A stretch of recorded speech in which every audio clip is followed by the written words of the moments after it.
a world increasingly consumed by social pressures and the relentless pursuit of perfection, the lives of countless teenagers are besieged by challenges that often go unnoticed or unaddressed. While technology has fostered unprecedented avenues for connection, it has simultaneously magnified the vulnerabilities of young people, exposing them to cyberbullying, social exclusion, and feelings of inadequacy. For many adolescents, navigating these turbulent waters can seem overwhelming, leading to profound impacts on their self-esteem, mental health, and overall well-being. In this complex landscape, some individuals tasked with leadership roles within governments and institutions have recognized the urgent need to foster resilience and confidence among youth. Among them, one visionary executive emerged, an individual whose personal journey, professional insight, and unwavering commitment would fundamentally transform how society approaches adolescent mental health. This executive's story begins in a small town, overshadowed by the prevailing narrative that bullying is merely a phase, a rite of passage, or an unavoidable aspect of growing up. However, their perspective radically shifted upon witnessing the long-term scars inflicted by such behaviors, not just on individual victims, but on entire communities. They saw how the relentless cycle of intimidation, mockery, and social exclusion chipped away at the self-worth of countless teenagers, leaving behind a legacy of anxiety, depression, and sometimes even tragedy. This realization ignited a deep resolve to reimagine the way society addresses the root causes of these issues, to transform reactive measures into proactive, empowering strategies. Drawing on their background in public policy, education, and mental health advocacy, this leader envisioned a comprehensive approach rooted not only in discipline, but also in empathy and understanding. Recognizing that self-esteem plays a pivotal role in fostering resilience, they believed that nurturing a child's sense of worth could serve as a shield against the damaging effects of bullying. Yet, their innovative idea extended beyond mere awareness campaigns or isolated local initiatives. They saw an opportunity to create a nationwide movement, an initiative that would embed self-esteem and emotional well-being into the very fabric of adolescent development. What set this effort apart was its focus on systemic change, emphasizing prevention, early intervention, and the cultivation of a positive self-image as universal goals. The challenge was formidable.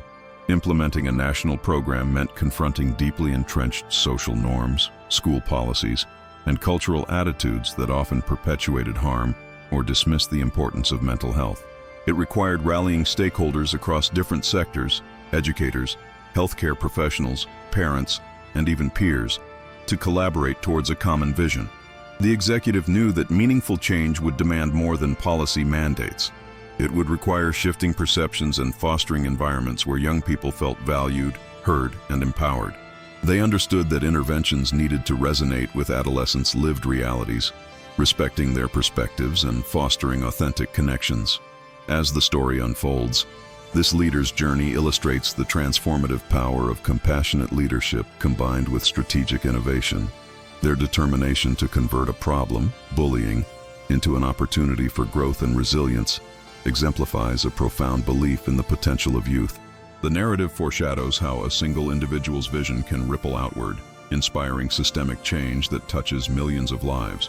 It hints at the complexities and obstacles faced along the way, but also underscores the unwavering hope that a shift in mindset and approach can foster a generation of young people who see their worth clearly, stand resilient in the face of adversity, and carry forward the legacy of a more compassionate society. This is a story about leadership, empathy, and the courage to reimagine what is possible when we dare to prioritize the mental well-being and self-esteem of our youth at the highest levels of decision-making. Building on this, however, the executive recognized that cultivating self-esteem extends far beyond individual self-perception. It must be embedded within the cultural fabric of educational institutions and communities. They understood that for a nationwide initiative to sustain its impact, it needed to challenge entrenched social narratives that often equate worth with superficial achievements or appearance. Instead, it would promote values rooted in authenticity, kindness, and intrinsic qualities. This required designing curricula and extracurricular activities that celebrate diverse talents and stories, encouraging adolescents to see themselves as valuable regardless of societal validation.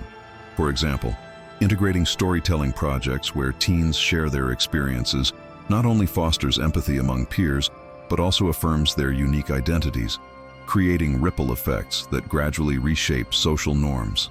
Furthermore, equipping educators with the skills to nurture meaningful self-esteem became a strategic priority. Teachers are often the primary influencers in a teenager's daily environment, shaping perceptions through their words and actions.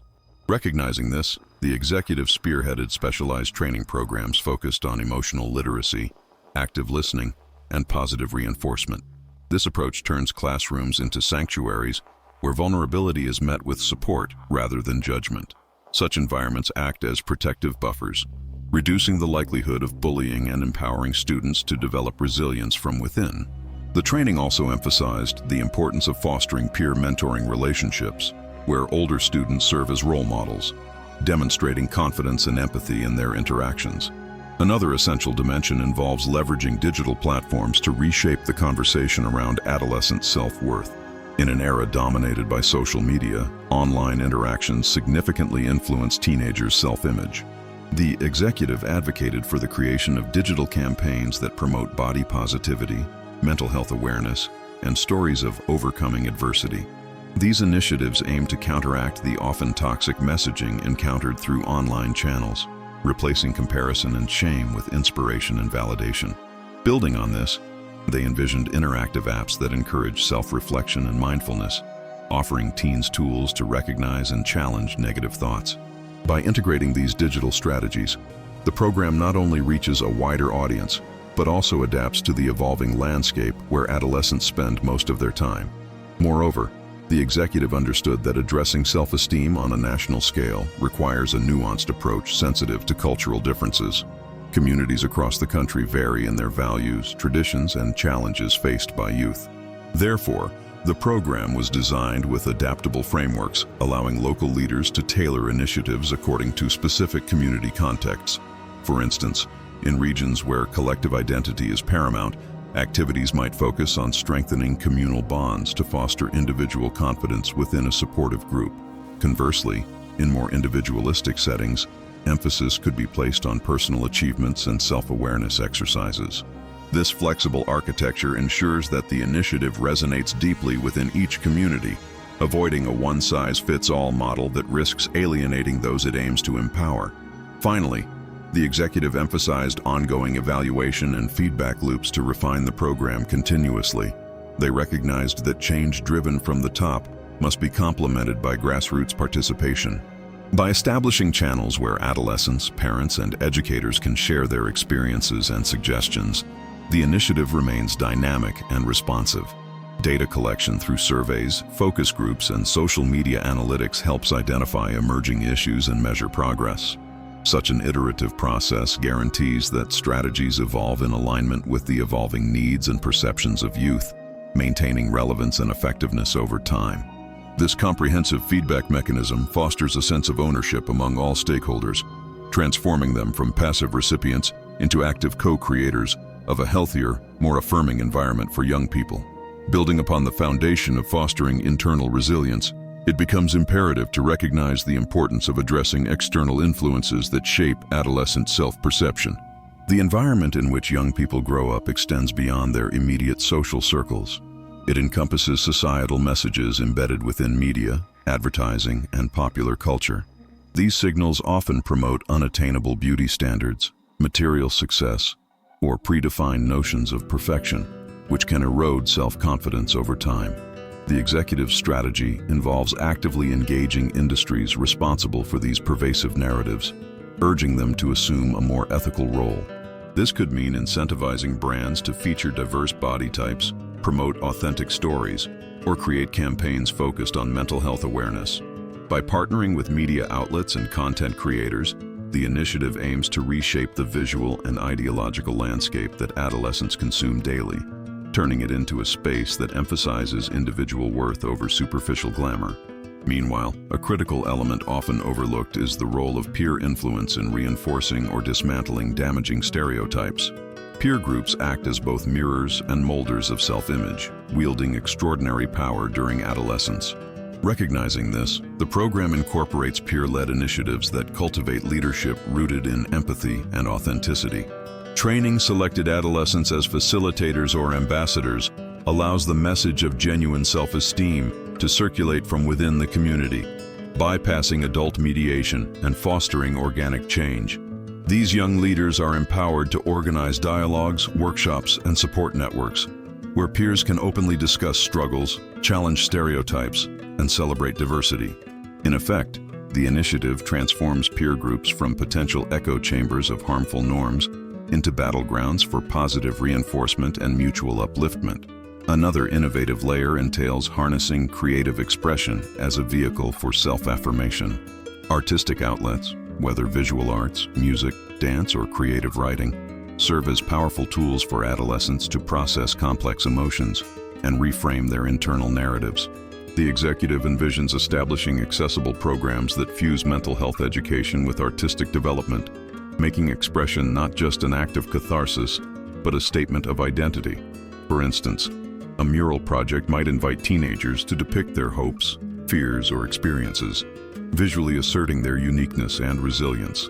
Similarly, songwriting workshops could encourage them to craft lyrics that articulate personal journeys beyond societal labels. These endeavors not only cultivate a sense of agency, but also generate public displays of vulnerability that challenge stigma and inspire broader acceptance. Furthermore, the initiative recognizes the significance of fostering safe physical and digital spaces that allow adolescents to feel secure and valued. Schools and community centers are transformed into sanctuaries where open dialogue is normalized and vulnerability is met with compassion. This involves train-the-trainer models, where staff learn techniques for de-escalating conflicts and supporting youth through difficult episodes. Beyond the physical environment, digital forums moderated by trained peers or professionals offer anonymous platforms for sharing concerns, seeking advice, and receiving validation without fear of judgment. These digital refugees become integral in reducing feelings of isolation, especially for those hesitant to open up in traditional settings. The goal is to create an ecosystem, both online and offline, that continuously affirms self-worth, making adolescents feel seen and appreciated as they navigate a tumultuous developmental stage. Finally, addressing external influences and internal growth simultaneously requires the strategic use of role models who exemplify resilience and authenticity. The executive advocates for integrating stories of individuals who have overcome adversity, shattered stereotypes, or refused to conform to societal pressures into the core messaging of the program. These role models serve as living proof that self-esteem can be cultivated amidst challenges, providing tangible examples for teenagers to emulate. Whether through televised documentaries, social media campaigns, or live interactions, their narratives emphasize the importance of authenticity, perseverance, and self-acceptance. Embedding such figures into the fabric of the program establishes a sense of possibility, showing adolescents that they are not alone in their struggles and that strength often lies in embracing one's imperfections and unique journey. This approach resonates deeply, making resilience a visible, attainable goal, rather than an abstract ideal. In this phase, it becomes essential to recognize that the narrative surrounding self-esteem must be accompanied by a strategic recognition of how societal power structures often influence perceptions of worth. When engaging with marginalized groups or communities facing systemic disadvantages, the conversation shifts from individual resilience to collective empowerment. Initiatives that focus solely on personal development risk overlooking the broader social context that sustains inequality and diminishes feelings of agency. Therefore, educational programs should integrate critical consciousness as a core element, prompting adolescents to analyze how social, economic, and political factors intersect with their personal experiences. This approach transforms self-esteem from a mere internal measure to an act of resistance against oppressive norms. When young people understand how external forces shape their self-perception, they can begin to reclaim their narrative and challenge the stereotypes or biases imposed upon them. Furthermore, this perspective encourages fostering a sense of community ownership in the healing process. Empowering youth to see themselves as active contributors to societal change, rather than passive recipients of aid, cultivates a sense of collective efficacy. Initiatives could include participatory projects where adolescents identify issues affecting their environments and collaboratively develop solutions.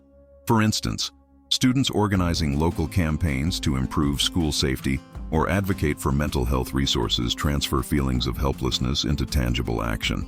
Such endeavors reinforce that their voices hold weight and that their contributions can reverberate beyond their immediate circles, ultimately strengthening their sense of belonging and purpose.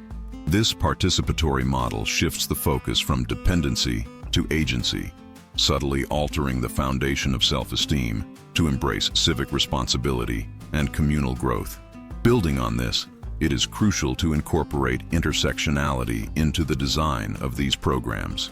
Every adolescent's identity is a mosaic of influences: race, gender, socioeconomic status, religion, that shape their life experience. Recognizing this complexity allows interventions to address unique vulnerabilities and strengths that may otherwise be invisible in a one-size-fits-all approach.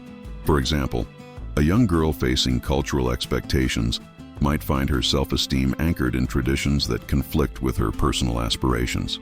A tailored program would validate her cultural heritage while also providing avenues for her to challenge restrictive norms, empowering her to forge a self-definition aligned with her authentic self. When programs acknowledge and support these layered identities, they foster an environment where multifaceted self-worth can flourish, counteracting the often singular narratives that society imposes. Conversely, addressing the role of societal narratives that equate success with external validation demands a nuanced approach.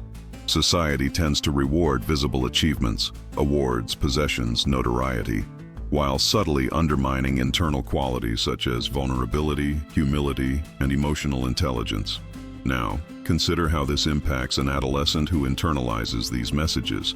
They might begin to see emotional openness as a sign of weakness, which diminishes opportunities for authentic connection. To counteract this, programs should highlight stories of figures who exemplify qualities like perseverance, compassion, and self-awareness, emphasizing how these traits underpin true resilience.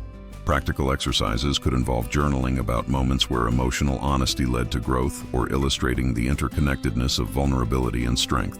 The aim is to recalibrate the internal valuation of traits often dismissed or stigmatized, allowing adolescents to develop a more holistic, internally rooted sense of worth. Additionally, a focus on the subtleties of language and messaging plays a vital role in shaping adolescent self-perception. Words wield power, both in reinforcing stereotypes and dismantling them. For example, the difference between describing a peer as confident versus arrogant can drastically influence how a young person views traits related to self-assurance. Initiatives should therefore incorporate media literacy and critical language analysis, teaching adolescents to decode and challenge harmful narratives embedded in everyday interactions and media portrayals. Engaging them in creative exercises that reframe negative self-talk into affirming statements deepens this awareness. When young people become conscious of how language constructs their worldview, they gain a tool to actively reshape their internal dialogue, leading to more resilient, positive self-assessment over time. Finally, the emotional landscape of adolescence demands continuous support beyond initial intervention. Developing resilience is not a static achievement but an ongoing process that requires nurturing through various life stages. Now consider how this applies when teens face new challenges, academic pressures, social upheavals, or personal losses. Embedding ongoing mentorship and peer support systems ensures that adolescents feel accompanied throughout their growth journey. These relationships serve as anchors amid turbulence, allowing for honest reflection and adaptive coping strategies. Structured spaces for meaningful dialogue, whether in person or virtually, create a sustained network of affirmation and encouragement. Recognizing that resilience flourishes when nurtured consistently underscores the importance of designing programs that extend beyond one-time workshops into lifelong developmental scaffolding. This continuous reinforcement fortifies the internal foundation of self-esteem, ensuring adolescents internalize their worth as an enduring, resilient quality rather than a fleeting achievement. Now shift your focus to the profound influence of environmental stability in fostering genuine self-esteem. When adolescents grow up in unpredictable settings marked by economic hardship, familial instability, or community violence, their internal narratives can become fractured, with feelings of worthiness often obscured by external chaos. The role of consistent, nurturing environments becomes not just supportive, but transformational. Establishing community hubs or safe zones where young people can access stable relationships, mentorship, and resources acts as a counterbalance to the turbulence elsewhere in their lives. These places serve as anchors, reinforcing that their value persists regardless of external circumstances. When children experience environments where stability is a norm, their brains begin to internalize a sense of safety, which is fundamental for the development of a resilient self-concept. Such stability becomes a fertile ground for cultivating a sense of personal agency, trust in oneself, and the belief that one's worth isn't contingent upon transient factors. Building on this, it's important to consider how ritual and routine act as subtle yet powerful anchors that embed self-respect into daily life. Rituals, whether they involve family dinners, morning affirmations, or weekly community projects, create predictable patterns that reinforce a sense of continuity and belonging. These structured behaviors help adolescents develop a sense of mastery and control over their environment, which in turn fosters confidence. For instance, establishing a ritual of acknowledging personal accomplishments, big or small, encourages a habit of recognition and gratitude. Over time, this cultivates an internal dialogue rooted in acknowledgement rather than criticism. In environments where routines are absent or haphazard, teens often feel adrift, their self-perception shaped more by external judgments than internal affirmations. Establishing consistent, meaningful routines offers a framework upon which self-esteem can be securely built, providing a scaffolding that supports growth through predictable structure. Now, consider how the literal physical setting plays a role in shaping adolescents' sense of worth. Spaces imbued with positive symbolism and designed for accessibility communicate messages that extend beyond mere functionality. Creating environments that reflect diversity, creativity, and inclusivity send subconscious signals that every individual's identity is recognized and valued. For example, a school adorned with student artwork from various cultural backgrounds affirms that multiple narratives are valid and cherished. When teens see their heritage, interests, and ideas reflected in their surroundings, it bolsters their sense of belonging. Conversely, environments that lack personalization or are sterile and uniform can inadvertently suggest that only certain types of success are acceptable. Therefore, thoughtfully curated physical spaces, whether in educational facilities, community centers, or recreational parks, serve as silent endorsements of individual worth. They create a backdrop where self-esteem can flourish, rooted in the conviction that one's identity is appreciated and integral. Exploring further, the influence of consistent recognition and genuine acknowledgement emerges as a crucial component that often gets overlooked.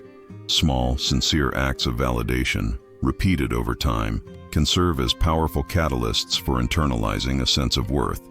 This extends beyond superficial praise. It requires intentionality and specificity. When adults or peers observe a teen's effort and articulate how it reflects their unique qualities, it deepens their understanding of their intrinsic value. For instance, instead of a generic compliment like "good job," a more impactful acknowledgement would be, "I noticed how patiently you helped your classmates understand that concept. Your kindness and patience really make a difference." Such precise recognition affirms specific traits, reinforcing that qualities like perseverance, compassion, or curiosity are not only noticed, but celebrated. Over time, these repeated affirmations become internalized, transforming external praise into a resilient core belief that their worth is rooted in genuine, observable attributes. Another dimension to consider involves the language used within the cultural dialogues adolescents participate in. Words and narratives shape perceptions not only through what is said, but also through how stories are framed. Now, reflect on the tendency to highlight failures or shortcomings in a manner that labels teens as defective, rather than as individuals learning through experience. Shifting this discourse requires cultivating a vocabulary that emphasizes growth, effort, and potential. Instead of dwelling on mistakes as definitive failures, framing them as opportunities for development creates a fertile ground where self-esteem can be resilient rather than fragile. For example, telling a teen, "You faced a tough situation, and that's a chance for you to learn something new," instead of "you messed up," cultivates an attitude that values ongoing personal evolution. When collective narratives celebrate the courage to try, to stumble, and to persevere, adolescents learn to see themselves as dynamic beings capable of continuous self-improvement, not static labels. Finally, delve into the subtle but persistent impact of societal expectations that subtly dictate what qualities are deemed admirable, often marginalizing those who don't fit the traditional mold. This invisible pressure can cause adolescents to suppress parts of themselves or adopt masks that hide their authentic identities. Challenging these ingrained norms requires creating spaces where unconventional strengths and alternative expressions are normalized and celebrated. For example, a program that encourages teens to share their passions, be it art, technology, activism, or storytelling, regardless of societal approval, fosters a culture of validation. It helps adolescents realize that their uniqueness is a source of strength rather than a deviation to be hidden. Building environments where diverse expressions are not only tolerated but actively encouraged shifts the narrative from one of conformity to one of authenticity. Such a paradigm promotes internal acceptance, enabling young people to develop a firm belief that their inherent worth is unbounded by external standards. Drawing these strands together, we see a tapestry woven from multiple intertwined threads, each emphasizing a different facet of fostering genuine self-worth amid the complexities of adolescence. The collective impact of these ideas suggests that nurturing resilience hinges on more than isolated efforts. It requires a systemic recalibration of how environments, narratives, and relationships reinforce a young person's sense of intrinsic value. It's as if resilience is a delicate mosaic, constructed piece by piece through intentional actions that collectively fortify the foundation of self-esteem. These actions ripple outward, influencing perceptions not only within the individual, but also shaping the social fabric they inhabit. When environments are crafted to radiate inclusivity, recognition is rooted in authenticity, and societal narratives evolve to embrace complexity, the collective weight on adolescent shoulders diminishes. Instead, they are supported by a scaffold of interconnected elements, each strengthening their capacity to withstand external pressures and internal doubts. At the core of this synthesis lies an understanding that transformation is rooted in subtle yet persistent shifts that acknowledge the nuanced ways identity, community, and society intersect. These insights urge a reframing of existing paradigms, highlighting that the quest for resilience isn't driven solely by the strength of individual effort, but also by the nourishment provided by surrounding systems. The cumulative effect is akin to a river slowly carving a new bed, gradually but inexorably shaping the landscape of possibility for each young person who walks within it.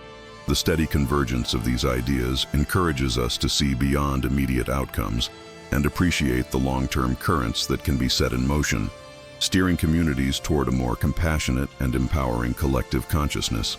In light of these reflections, the path forward becomes clearer, not as a blueprint of prescriptive steps, but as an invitation to reimagine the very fabric of the environments we cultivate. The overarching message is that the core of resilience is deeply embedded in the interconnectedness of internal perceptions and external influences. When each facet is addressed, be it through nurturing environments, authentic validation, or cultural narratives, the foundation for authentic self-esteem becomes more stable, more resistant to the storms of external critique.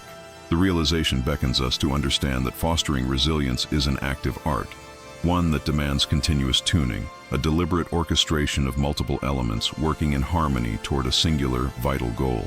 As we pivot towards the final reflection, it is essential to appreciate that these ideas form a cohesive mosaic, each piece vital to the integrity of the whole. The strength of this collective approach lies in its recognition that change does not originate from isolated sparks, but from an ongoing collective effort to reshape perceptions, environments, and societal norms.